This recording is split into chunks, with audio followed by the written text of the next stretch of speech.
David Okafor was 39 years old, and until that Tuesday night, he believed his worst problem was a marriage that had gone quietly cold.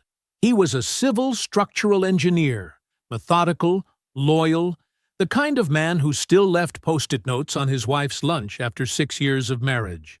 Tanya was a corporate event planner, beautiful, socially polished, and apparently extraordinarily patient.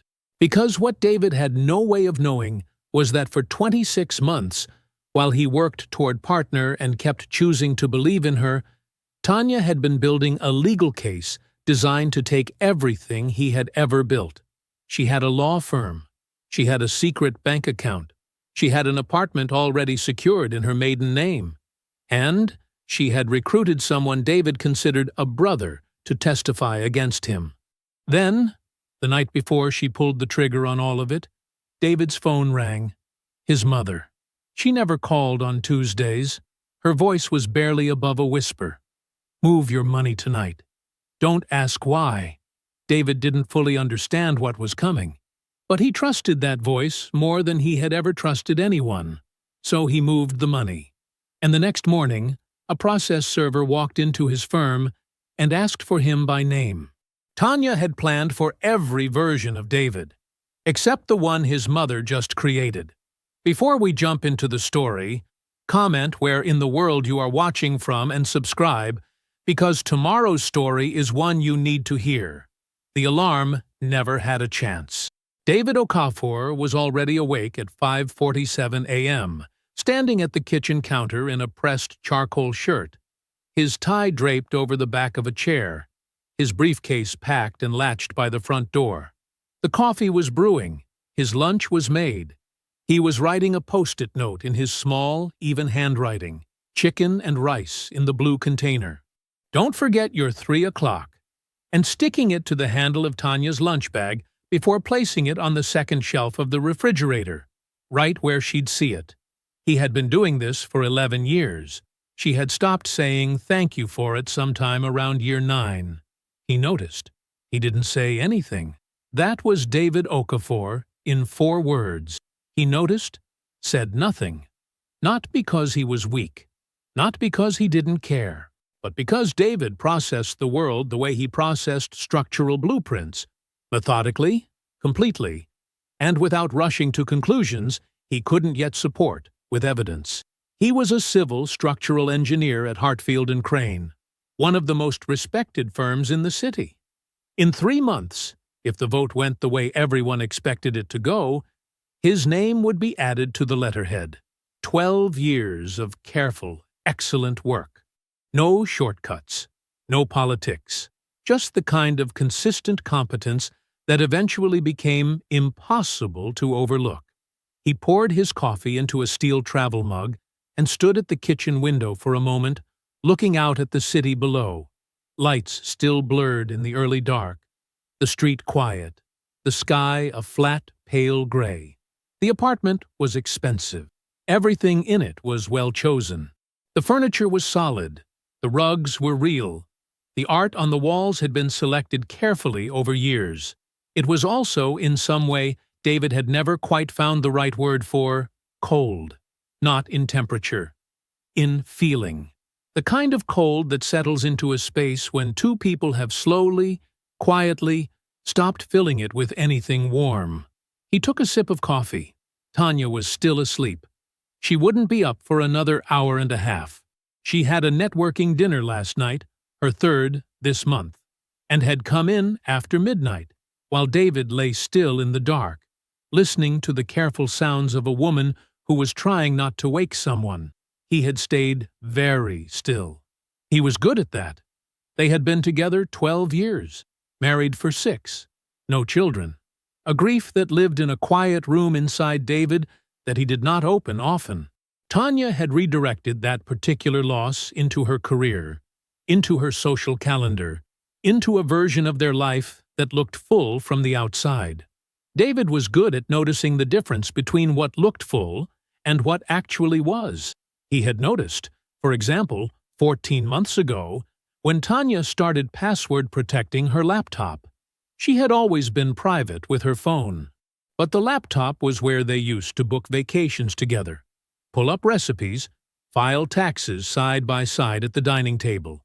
One evening it had simply been closed, a small lock icon in the corner of the screen, and she had moved it to her home office without a word. He'd noted it the way a structural engineer notes a hairline fracture in a load-bearing wall. Observed, filed, not yet acted upon. He had noticed when she stopped wearing her wedding band to networking events. The first time, she said she'd forgotten it on the bathroom counter. The second time, she said the clasp was bothering her. By the fourth time, she stopped explaining. By the seventh, she stopped noticing that he noticed.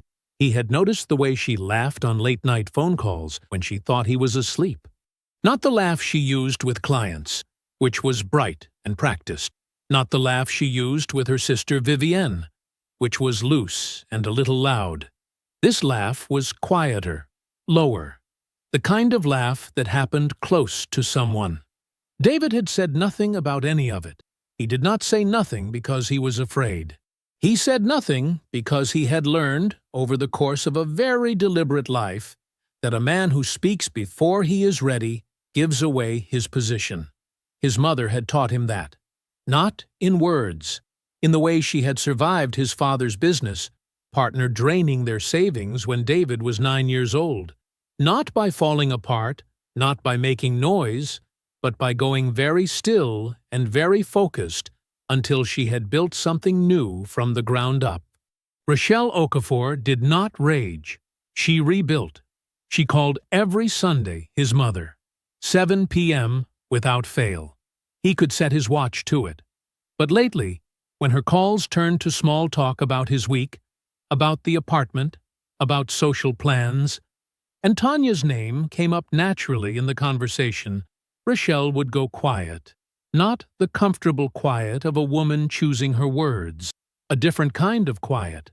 The quiet of a woman who already had words and was choosing, carefully, not to say them yet.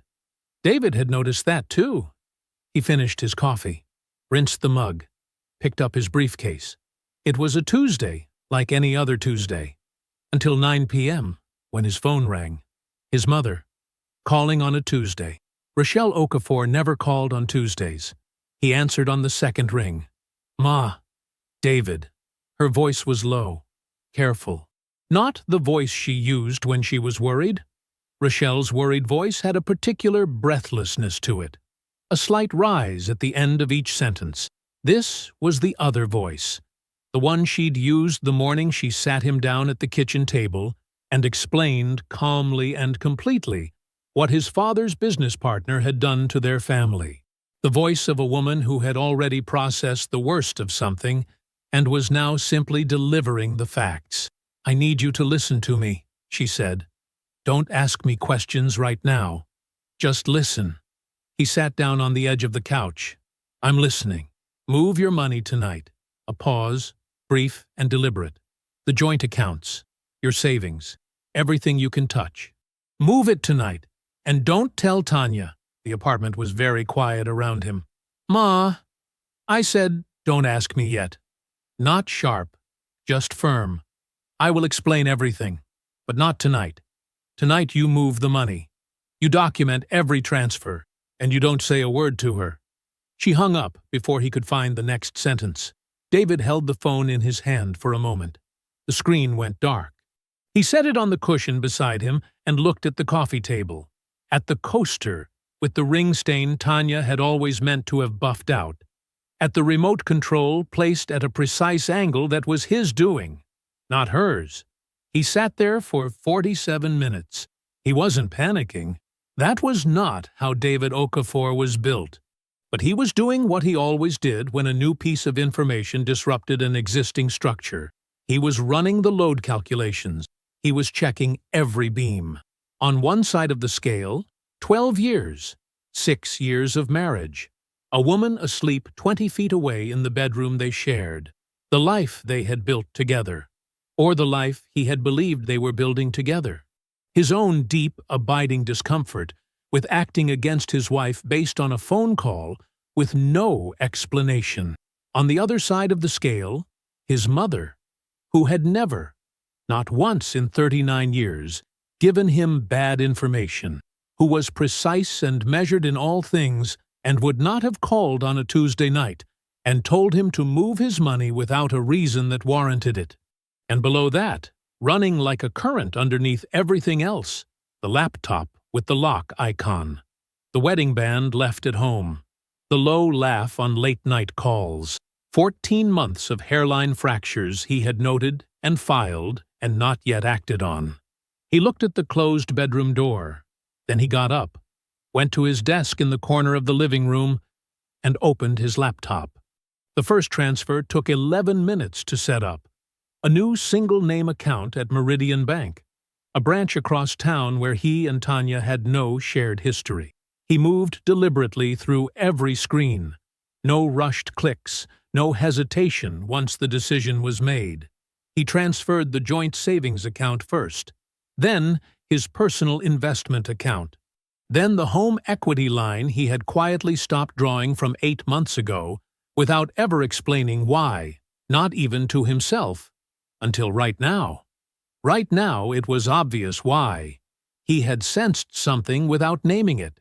That was all. And some part of him had been preparing without admitting it. $214,000. 3 transfers, each one documented. He screenshot every confirmation page, every transaction number, every timestamp. He created a new folder on his desktop, labeled it with the date, and placed every image inside it. Then he copied the folder to a cloud drive and a separate external drive he kept in the bottom drawer of his desk.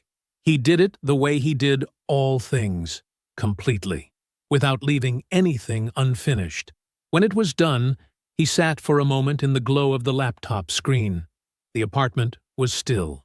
The city outside had gone even quieter in that specific way it did in the hours just past midnight. A held breath kind of quiet. He closed the laptop. He turned off the desk lamp. He walked down the hall and stood in the doorway of the bedroom. Tanya was asleep on her side, her back toward his side of the bed, her breathing slow and even.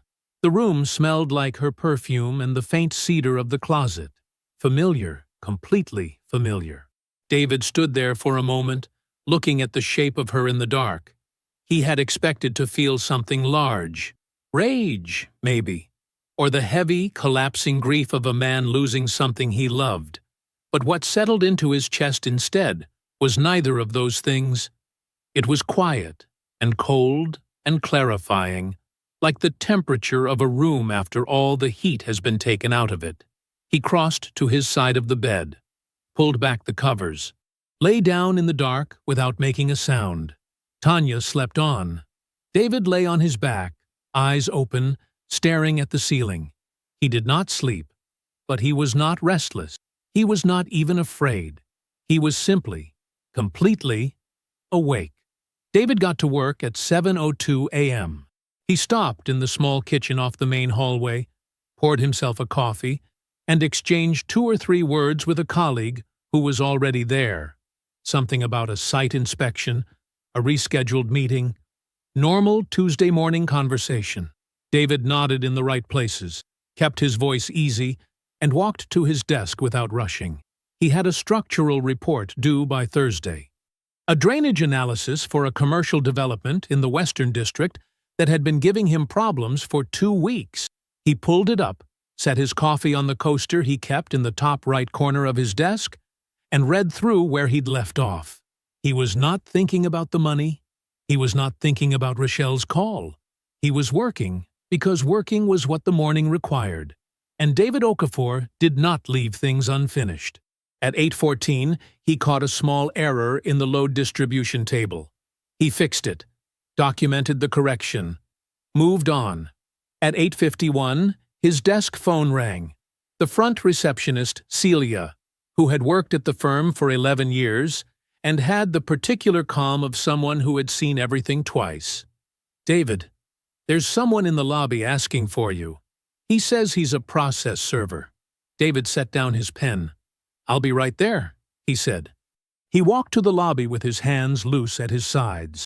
The man waiting for him was middle-aged, in a gray jacket, holding a manila envelope. He confirmed David's name, had him sign a form, and handed the envelope over with the practiced neutrality of someone who delivered bad news for a living and had long ago stopped attaching himself to it. David thanked him. He carried the envelope back to his desk, sat down, and opened it. The document inside was 41 pages, crisp, heavy paper, the kind of printing that costs money. At the top, in clean black type, the name of the firm, Harwick and Solis, LLP, a name David recognized without wanting to. They were one of the most aggressive matrimonial firms in the city. He knew this the way you know things you never expected to need. He began to read.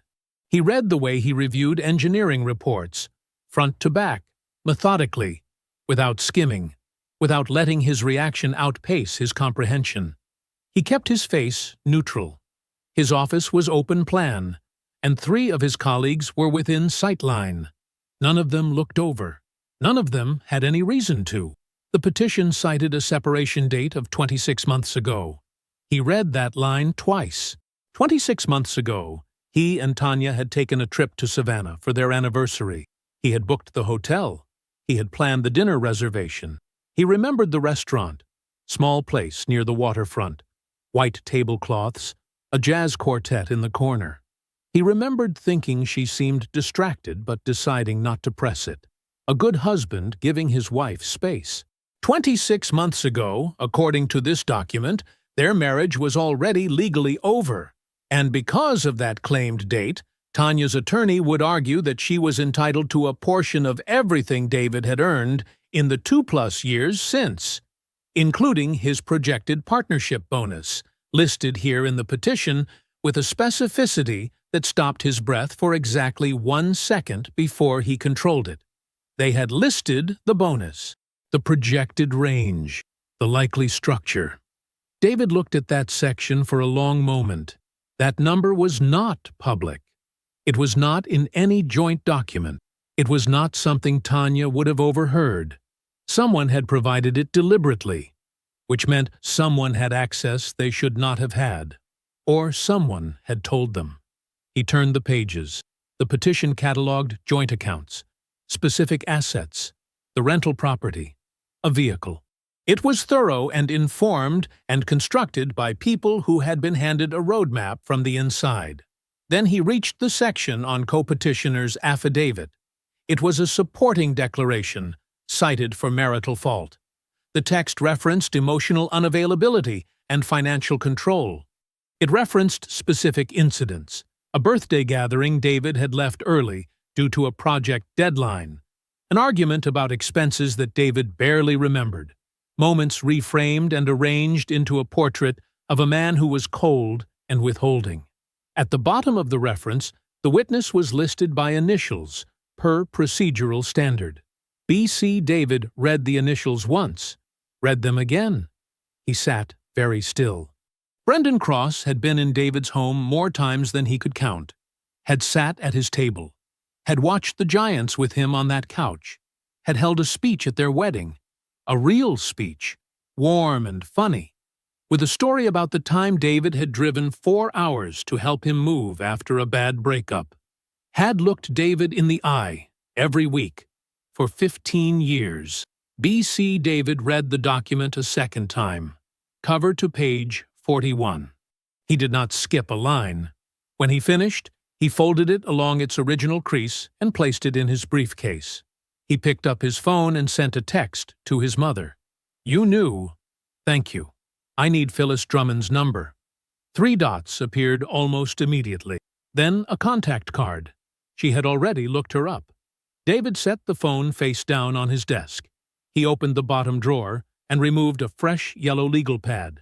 He set it in front of him, uncapped his pen, and wrote 2 words at the top of the first page. Everything. Documented. David pulled up to his mother's house at 6:43 p.m. The porch light was already on. It was always on when she knew he was coming, and sometimes even when she didn't. A habit from the years she'd spent raising him alone, keeping the light burning on the off chance he'd need to find his way home in the dark. He sat in the car for a moment before going in. The street was quiet. A neighbor's sprinkler clicked through its rotation. Somewhere down the block, kids were still outside, their voices carrying in the cooling evening air. Ordinary sounds from an ordinary Tuesday. The kind of sounds that had no idea what kind of day it had been. He got out of the car and went inside. Rochelle was at the kitchen table. 2 cups of coffee, already poured. A small plate of the shortbread cookies she kept in the tin by the stove. The ones she only put out when she knew a conversation was going to take something out of a person. She looked up when he walked in. Her eyes moved over him the way a doctor's do. Checking, assessing, reading what wasn't being said. She had always been able to do that. Read him without a word. "Sit down," she said. He sat. He wrapped his hands around the coffee mug. It was warm, and he hadn't realized until that moment how cold his hands were. Rochelle folded her hands on the table and looked at him directly. 3 weeks ago, she said, I got a phone call. She told him everything. Vivian Hargrove had called her on a Thursday morning. Tanya's younger sister, whom Rochelle had met only a handful of times over the years at family gatherings. Vivian had sounded like someone who hadn't slept, like someone who had been carrying something heavy for too long and had finally lost the grip. She told Rochelle that Tanya had been meeting with a divorce attorney for over 2 years, not just consulting, building a case, building a timeline, constructing a picture of the marriage that would hold up in court and hold David accountable for years of earnings he'd accumulated, while Tanya had already, in her own mind, walked out the door. She told Rochelle that Brendan had been approached by Tanya directly, that he hadn't been recruited by the attorneys, he'd been recruited by her, that Tanya had gone to him, told him what she needed, and Brendan had agreed. His cooperation hadn't been free. Tanya had promised him a stake in the rental property, David's rental property, the one he'd researched and purchased and managed for 3 years, as his payment for testimony. And then Vivian had told her one more thing.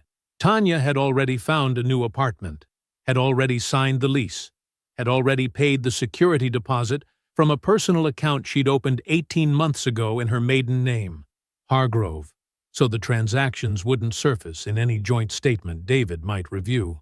She had a key to a new life already sitting in her purse. Rochelle had listened to all of it, without interrupting. When the call ended, she didn't reach for David's number. She sat with what she knew and spent the next 3 days quietly checking what she could, running Tanya's maiden name through a property search, calling a contact at a title company she'd known for 20 years, verifying the account activity pattern that Vivian had described. On Tuesday night, when she was certain, she called her son. David had not moved while she spoke. His coffee had gone mostly untouched. He was looking at a fixed point on the table, taking it in the way he took everything in, fully, without flinching, filing each piece where it belonged. When Rochelle finished, the kitchen was very quiet. She reached across the table and placed her hand over his. Her hand was small and dry and steady, the hand of a woman who had held things together through worse than. You remember what happened to your father, she said. Not a question, a reference they both understood. His father's business partner, a man who had eaten at their table, who had been called a friend, had drained the business account over the course of 2 years. Careful, patient, convinced all along that no one was watching. I know what it costs, Rochelle said, to stay still when everything in you wants to move. But you cannot let her see you coming, David. Not for a single second. He looked at his mother, at the steadiness in her face, at the particular kind of love that doesn't soften the truth, because it respects you too much. She won't, he said. He stayed another 20 minutes. He finished the coffee. He ate one of the shortbread cookies and complimented them the same way he always did. And Rochelle accepted the compliment the same way she always did. And for a few minutes they talked about nothing consequential, a small, ordinary mercy before he had to go back out into it. He hugged her at the door. She held on for 1 extra second. He got home at 8:11 p.m. Tanya was on the couch, legs folded beneath her, the television on. Some home renovation show, the kind she liked where everything broken gets rebuilt into something better by the end. She glanced up when he came in. "Hey," she said. Easy, unbothered. "Hey," David said. He set his bag down. He sat beside her on the couch. He looked at the television. On screen, someone was pulling up old flooring, revealing damage underneath that had been hidden for years. Tanya reached for her wine glass. She did not look at him again. She suspected nothing. David called attorney Phyllis Drummond at 7:52 a.m. He had not slept much. He hadn't expected to. He'd lain in the dark beside Tanya and listened to her breathe and thought about timelines, 26 months, 18 months, 14 months, all these careful, quiet intervals of time during which a plan had been built around him while he went to work and paid the mortgage and left post-it notes on lunches no one appreciated. The phone rang twice before a receptionist answered. David gave his name. He said it was urgent. He said attorney Drummond had been referred by Rochelle Okafor. The receptionist put him on hold for less than a minute. "Mr. Okafor." The voice that came on was even and unhurried. Not warm exactly, but steady in a way that felt better than warm. "I have a 2:30 opening this afternoon. Can you make that?" "Yes," David said. "Bring everything you have." Phyllis Drummond's office was on the 14th floor of a building downtown. Clean lines, good light, the kind of space that communicated competence without trying to impress anyone. There were no motivational phrases on the walls, no decorative scales of justice, just bookshelves, organized files, and a desk that looked like actual work happened on it every day. Phyllis herself looked exactly like her voice. A black woman in her early 50s, natural hair pulled back, reading glasses on the edge of her nose, a dark blazer that fit like it had been made for her specifically. She stood when David came in and shook his hand with a firm, brief grip, then gestured to the chair across from her desk. "Sit," she said. "Show me what you have." David opened his briefcase and placed the documents on her desk in the order he'd organized them that morning. The divorce petition first. All 41 pages, paper-clipped by section. Behind it, the printed transfer confirmations with timestamps.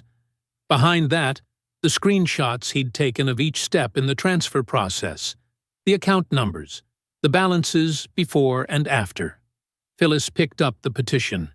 She read. She did not react.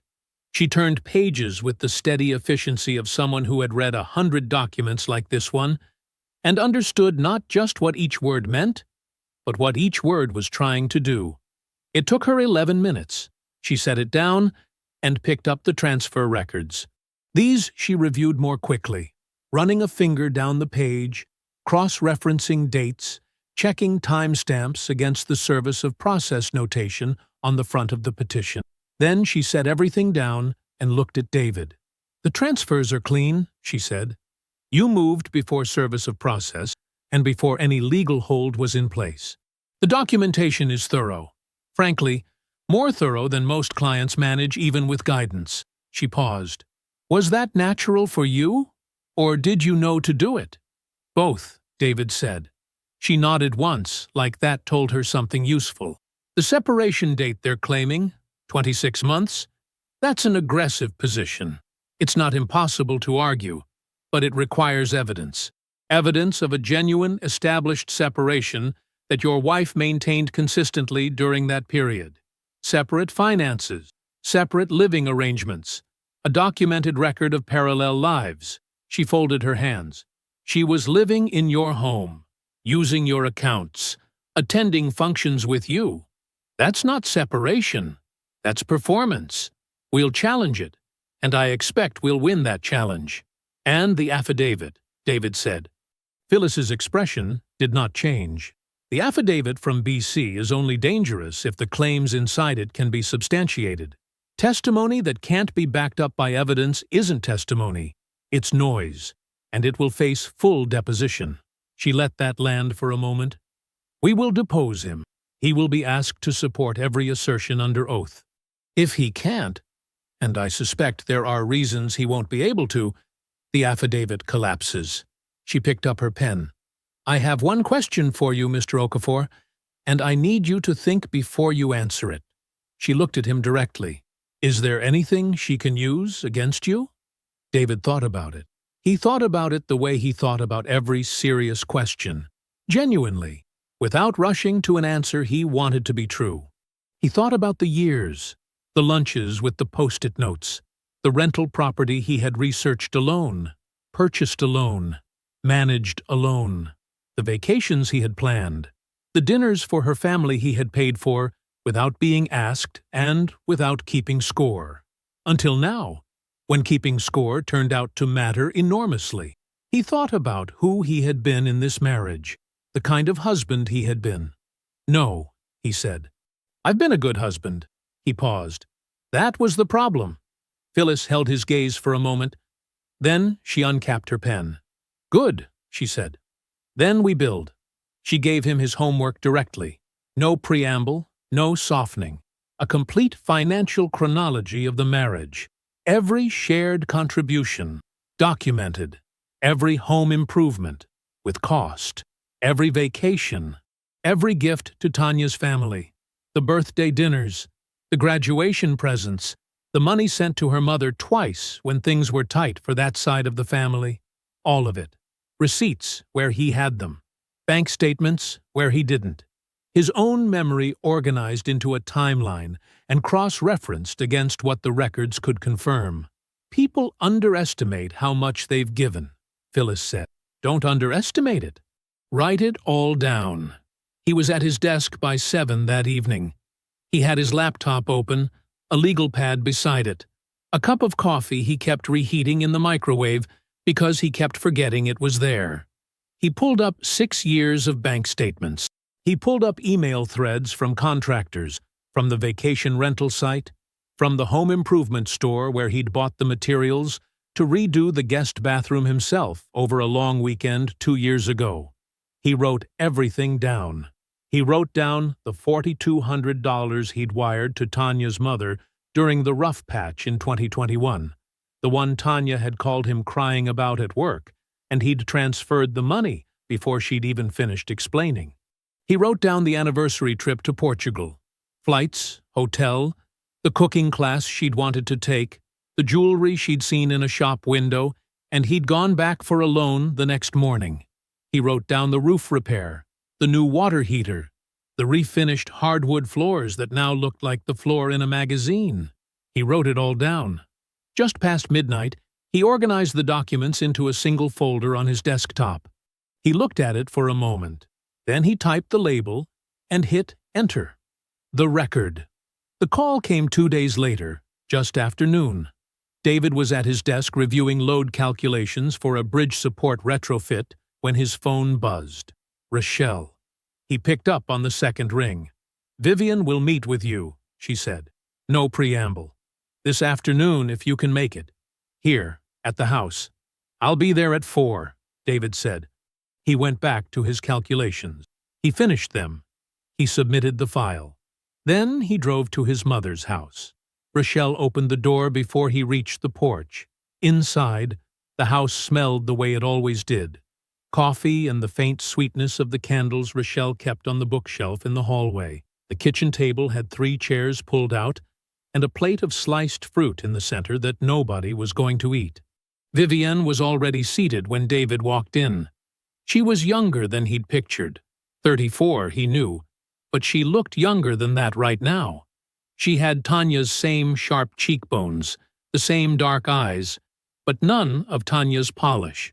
She sat with her hands folded in her lap, shoulders slightly inward, the posture of a person who had already rehearsed an apology and wasn't sure it was enough. David sat across from her. Rochelle took the chair at the head of the table and did not speak. "Thank you for coming," David said. His voice was calm, even. He meant it. Vivian looked up at him, then back down. "I should have called sooner," she said.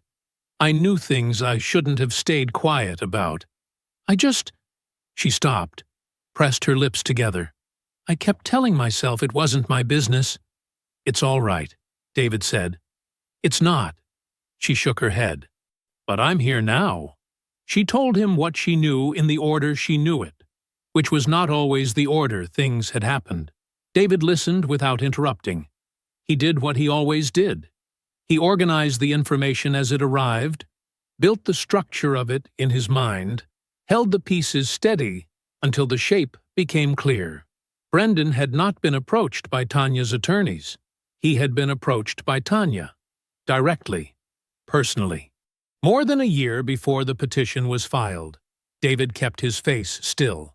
The arrangement, as Vivienne understood it, was specific. Brendan would provide a supporting affidavit attesting to David's emotional unavailability and what Tanya's attorneys planned to frame as financial control. In exchange, once Tanya secured the rental property in the settlement, Brendan would receive a stake in it, not a small one. The property David had identified, researched, purchased, and managed without a single dollar of Tanya's money would be split and handed to the man who had sat at David's table, eaten David's food, and called himself his brother. Vivienne finished that part and went quiet. David waited. He could see that she had more to say. He could see it the way you see weather coming, the slight change in her posture, the way she looked at the table instead of at him. He did not rush her. She exhaled slowly. There's something else, she said, and I need you to know that telling you this is... She stopped again. Her jaw tightened. It's the hardest part. Go ahead, David said. She looked at him. Brendan and Tanya. They're not just... It's not just about the affidavit. It's not just strategy. Her voice dropped slightly. They haven't been just friends for a long time, David. The room went completely quiet. David did not move. He did not ask her to explain. He did not ask how long, or how she knew, or any of the questions that were suddenly lined up behind his teeth. He already understood. The information landed, and he understood it completely, and he let it settle into the same place where he had been quietly storing everything else. The password-protected laptop, the missing wedding band, the way she laughed differently on the phone in the dark. It all fit now. Every piece fit. Thank you, Vivienne, he said. His voice did not shake. I mean that. She nodded quickly, and he could see she was holding herself together with some effort. He did not make her sit in the silence any longer than necessary. He pushed back from the table and stood, and Rochelle walked him to the door without either of them saying much. At the threshold, she put her hand briefly on his arm. Just that. Just a hand. He nodded and walked to his car. He sat in the parking garage of his building for 22 minutes. He did not cry. He did not hit the steering wheel. He sat with both hands in his lap and stared at the concrete wall in front of him and let the full weight of it move through him. All of it. The depth of it. The specific cruelty of it. And he felt it, the way you feel something you already half knew but couldn't let yourself fully know until someone said the words out loud. Then he got out of the car, rode the elevator up, unlocked the front door. Tanya was on the couch with her laptop, talking through a Bluetooth earpiece to someone about a corporate event she was coordinating. Table arrangements, a signature cocktail, a client who couldn't decide between two venue options. David went to the kitchen and made dinner. He cooked pasta. He boiled water, salted it, sliced garlic, let it go golden in olive oil. He listened to Tanya talk through the details of a life that had nothing to do with him. She did not look up when he set her plate on the coffee table beside her. She mouthed thank you without pausing her call. He sat at the kitchen table and ate alone. After dinner, he stood at the sink and washed the dishes by hand. Both plates, both sets of silverware, the pan, while the television came on in the next room, and Tanya settled into the couch cushions. The hot water ran over his hands. He watched the soap go down the drain. He thought about the rental property. He thought about 15 years. He thought about Vivienne's face when she said a long time. He set the last dish in the rack. Every action from this point forward would be precise. The forensic accountant's name was Gerald Ossie.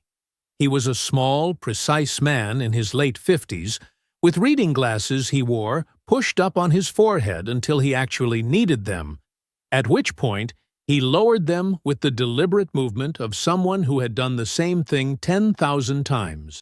Phyllis had worked with him for over a decade. She introduced him to David in 3 sentences and then left them alone in the conference room. Gerald did not make small talk.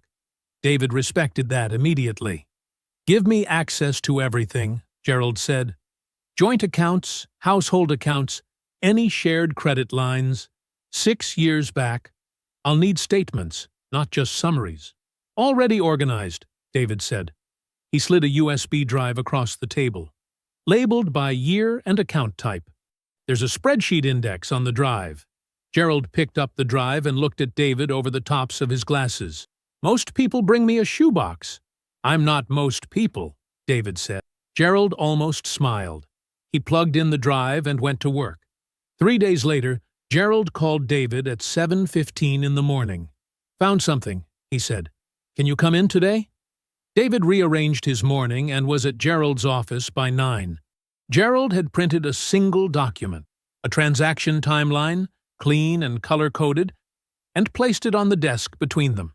He tapped a column on the left side. "There's a savings account," Gerald said. "Opened 18 months ago at a credit union across town. The account holder's name is Tanya Hargrove." He paused to let that land. "Not Okafor. Hargrove, her maiden name." David looked at the document. He did not look up. "These figures here," Gerald moved his finger to the right, "are transfers from your joint household account into that account. They came in at different amounts, different intervals, small enough to look like nothing, irregular enough not to trigger any flags." David traced the column with his eyes. $40, $60, $90 at a time. Occasionally $150, sometimes nothing for 6 weeks. Then 3 transfers in a month. 18 months, Gerald said. Total redirected. $34,000. David set the paper down.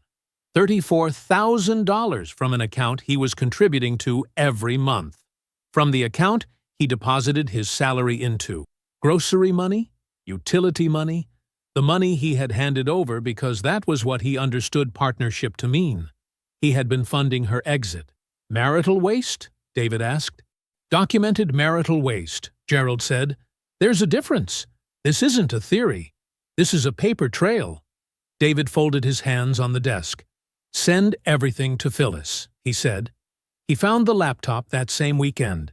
It was in the back of the hall closet, behind a box of tax records and a sleeping bag they had used exactly once, on a camping trip in the 3rd year of their marriage, when things were still uncomplicated.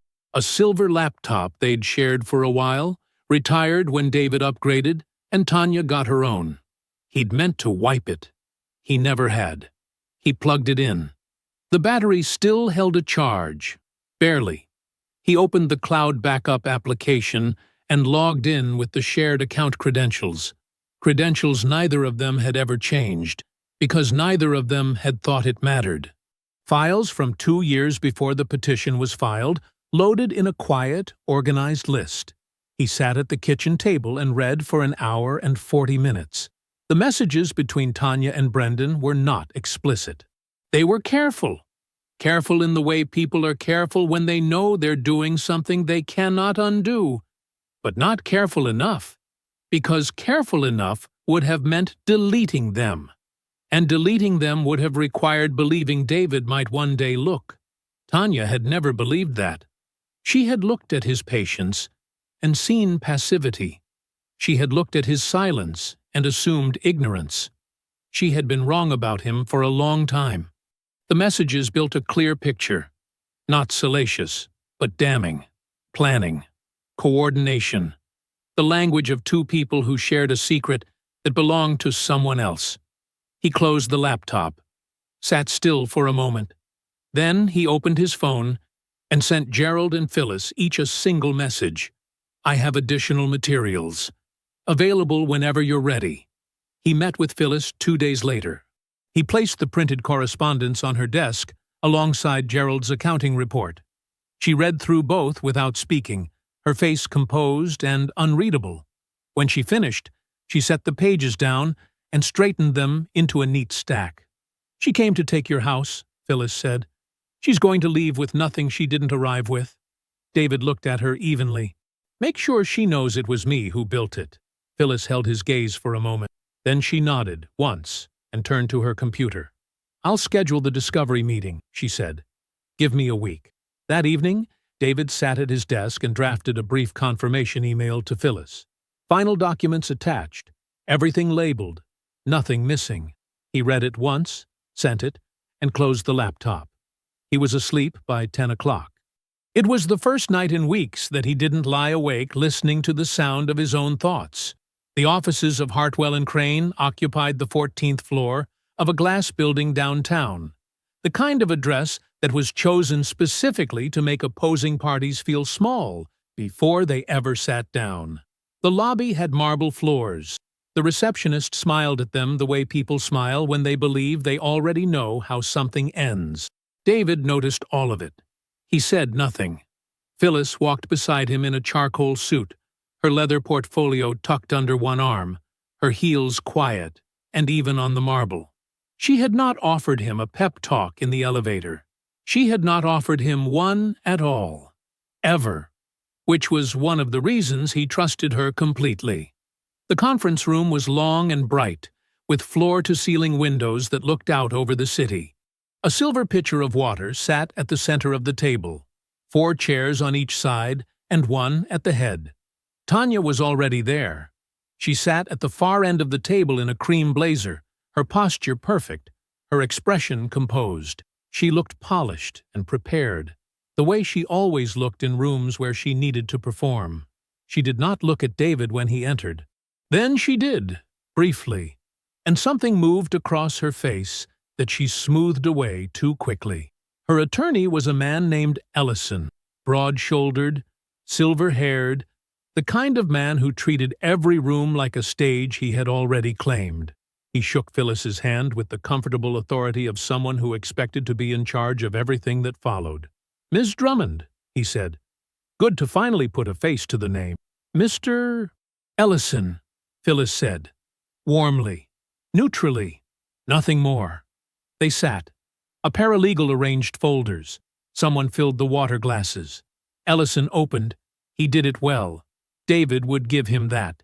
He laid out the separation date, 26 months, and built his argument with smooth, practiced confidence, framing it as settled fact rather than the legal claim it actually was.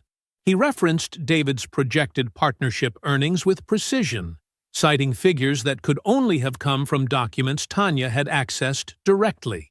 He flagged the rental property, described it as a jointly leveraged marital asset, and he did it with the kind of tone that suggested disagreement would be not just futile, but embarrassing. Then he referenced the affidavit. "We have supporting testimony," Ellison said, "from a long-standing mutual acquaintance, speaking to a pattern of emotional unavailability and financial gatekeeping within the marriage. The affidavit is substantive. It will hold." He said it the way men say things when they expect no one to push back. He set his pen down and looked across the table with the patient expression of a man waiting to be offered a settlement.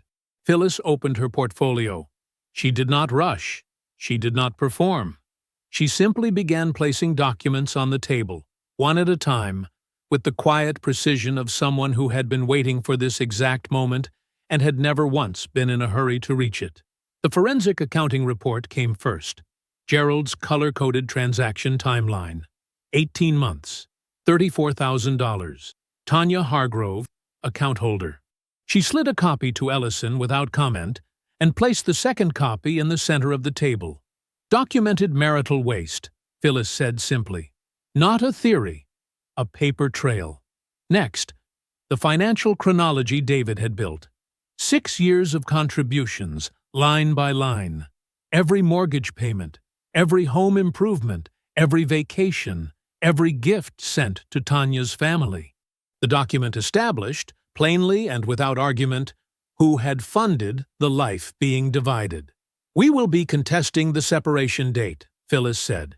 "We have supporting evidence that the claimed date is unsupportable. That motion is included in this packet." Then she placed the subpoena notice on the table. "The individual referenced in the co-petitioner's affidavit will be called for full deposition," she said. "His communications with your client, going back 24 months, have been subpoenaed. We expect full production." Ellison's pen stopped moving.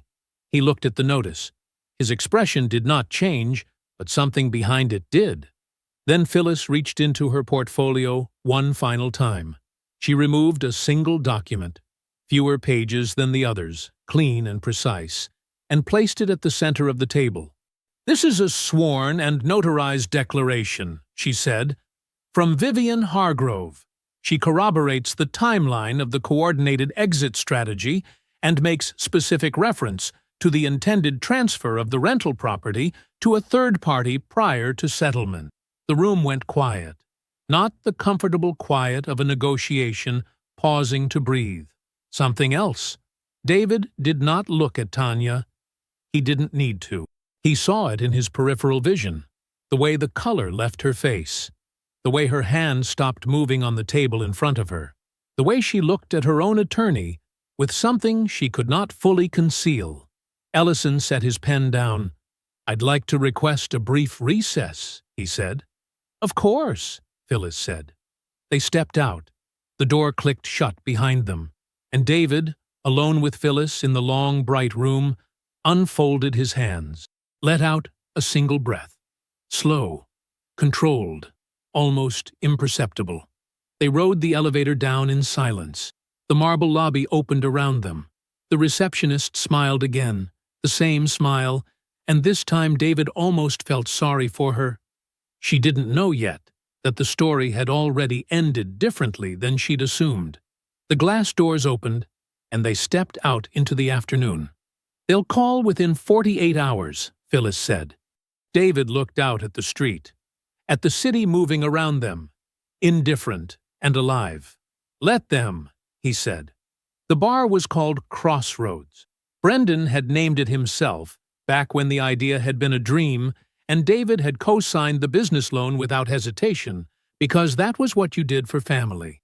David had been there for the soft opening, had brought a bottle of expensive bourbon and stood at the bar, watching Brendan work the room. Loud, magnetic, pulling strangers into his orbit like it was the easiest thing in the world. David had been proud of him that night. He remembered that clearly. He parked outside at 12:40 on a Wednesday. The midday shift was slow. Two guys at the bar watching a pregame show, a waitress restocking napkin holders, the faint smell of fryer oil and cleaning solution hanging in the air. A different place in the daylight. Smaller, somehow. Less charming without the noise and the crowd to hold it together. The bartender recognized David and nodded toward the back. Brendan was at his desk when David walked in. A cluttered, windowless room with a scheduling board on one wall and case invoices stacked on the other. He was on the phone. When he saw David in the doorway, his face did something complicated in under a second. He wrapped up the call in 4 words and set the phone down. "Hey," Brendan said. He tried to make it sound easy. David sat down across from him. He placed the deposition notice on the desk between them. He did not slide it dramatically. He did not make a speech. He simply set it down, face up, and let Brendan read the header.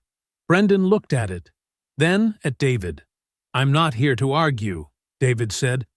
"I'm here so you understand what's coming before it arrives." Brendan leaned back. His hand moved toward the document, then stopped. "David, man, look, I need you to hear me out." David said nothing. He waited. "She came to me," Brendan said.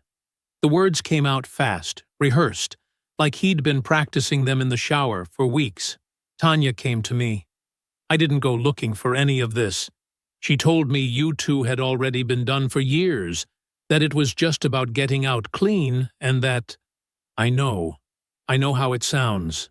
I know. He rubbed the back of his neck. It wasn't supposed to go this far.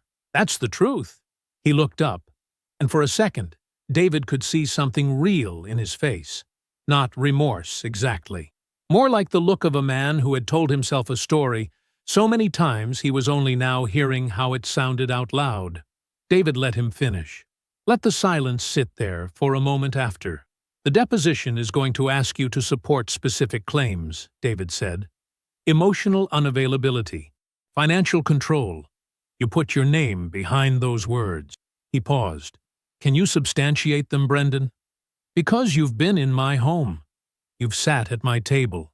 You've watched me in a marriage for 6 years at close range. He looked at him steadily. What are you going to say when they ask you to give examples? Brendan's jaw tightened. He didn't answer. When you can't substantiate them, David continued, and you won't be able to, the liability shifts. The affidavit stops being a weapon and starts being a problem. Your problem. He let that land. This bar has a co-signed business loan. You should talk to someone about what exposure looks like before you sit in that deposition chair. Brendan opened his mouth, closed it. David picked up his copy of the notice, stood, and walked out. He did not look back. He didn't need to. The apartment walk-through began at 6 o'clock. Both attorneys were present. A neutral third-party assessor moved through the rooms with a clipboard, while Ellison stood near the window and Phyllis stood near the door, and the whole thing was conducted with the careful, managed quiet of people performing a legal function rather than a human one. Tanya stood in the living room. She was dressed well, as always, but something in the way she was holding herself had changed since the conference room. The posture was still correct. The composure was still assembled. But the certainty underneath it, the particular kind of confidence that comes from believing a plan is bulletproof, that was gone. David could see its absence, the way you can see where a picture used to hang. When the assessor moved into the bedroom, Ellison followed. Phyllis stayed near the door and gave them a nod. David looked at Tanya. I need you to know one thing, he said. His voice was quiet, steady, the voice of a man who has already done the grieving and arrived somewhere past it. I knew something was wrong for a long time. I kept choosing to believe in you anyway. He paused. That wasn't weakness. That was who I am. And it is the reason that everything you tried to take is still mine. Tanya said nothing. Her eyes were fixed on a point just past his shoulder. I don't hate you, David said. I just finally see you. He turned toward Phyllis. We're done here, he said. Phyllis was already reaching for her portfolio. David walked through the hallway, past the bookshelves he had built with his own hands on a Saturday in March 6 years ago, past the living room he had painted himself, and through the front door. He did not look back. 14 months later, the living room was a different color. David had repainted it himself, same as before. A deep, warm charcoal. The color he'd wanted for years, and Tanya had always waved off without looking up from her phone. Too dark, too heavy. It'll make the whole room feel small. The room didn't feel small. It felt like his. He was at the kitchen table now, a Sunday evening in late autumn, a structural blueprint spread open in front of him, and a mug of coffee sitting at the edge of it, long since gone cold. The kind of work he brought home not because he had to, but because he genuinely wanted to, because partner meant he chose his projects now. And the project on the table was a pedestrian bridge commission he'd lobbied for himself. Something that would be built. Something that would hold weight. He picked up the coffee anyway, took a sip, made a face. The consequences had come the way he always knew they would. Quietly, completely. In the way that real things do, without drama or announcement. Tanya received nothing from the rental property. The $34,000 in redirected marital funds was deducted from her settlement before her attorney could build a single argument around it. The separation date her team had staked everything on, 26 months, carefully constructed, meant to carve out a piece of everything David had built, was rejected. The judge had reviewed Phyllis's documentation, and the motion had not survived contact with the actual record. She had relocated.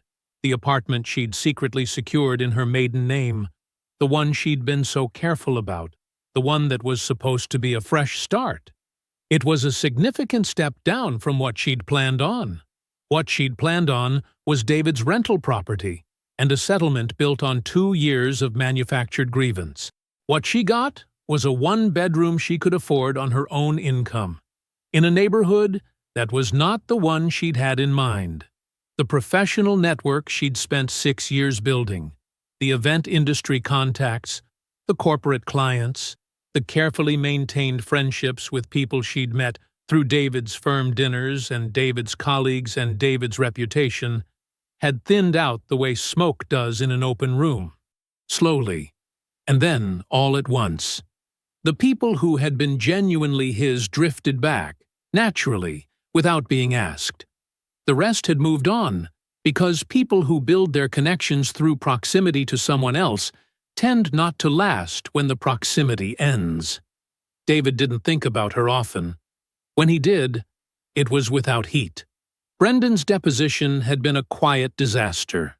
He had sat in that chair and been asked one by one to substantiate the specific claims in his affidavit, to give dates, to give examples, to name a single instance of financial control, of emotional unavailability that he had personally witnessed at close range over 15 years of friendship and 6 years of watching a marriage from inside it. He could not. He recanted 2 key assertions before the session was halfway through. His attorney, brought in at the last minute, visibly underprepared, had tried to walk it back as clarification. No one in the room was fooled. The audit came later. A separate matter surfaced through the deposition process, a discrepancy in the bar's accounts that had nothing to do with David and everything to do with Brendan's own record-keeping. It was still ongoing. He had not received the rental property. He had not received anything Tanya promised him. He had received the full and unambiguous weight of what he'd chosen. David had heard through mutual acquaintances that Brendan didn't come up much in their old social circle anymore. Not because anyone had announced anything, just because questions had been asked that he couldn't answer cleanly, and people had drawn their own conclusions in the silence. David had not said a word against him to anyone. He hadn't needed to. He was seeing ADZ. That was how he thought of it, quietly, without making it into something it didn't need to be yet. She was an architect. She worked in sustainable design and talked about load-bearing structures the way David talked about them, with genuine enthusiasm, the kind you couldn't fake. She laughed with her whole face. She asked him questions and then actually listened to the answers. She had come to the apartment twice. The second time, she'd stood in front of the new art on the wall. A large canvas print he'd bought the month after the divorce was finalized. Warm ochre tones, clean geometric shapes. Something Tanya would have dismissed without looking at it twice, and said, "This is exactly right for this room." He had thought about that for several days afterward. His phone buzzed on the table beside the blueprint. He knew before he looked. Sunday evening, right on schedule, the way it had been every Sunday for as long as he could remember. Only longer now. Lighter. He picked up on the first ring. "Hey, Ma. How's my son?" Rochelle's voice came through warm and steady. David looked up from the blueprint, looked around the apartment, the charcoal walls, the shelves he'd built, the art he'd chosen, the life he had rebuilt on a foundation no one had been able to touch because he had laid every beam of it himself. Good. He meant it completely. Really good. Before we jump into the story, comment where in the world you are watching from and subscribe, because tomorrow's story is one you need to hear.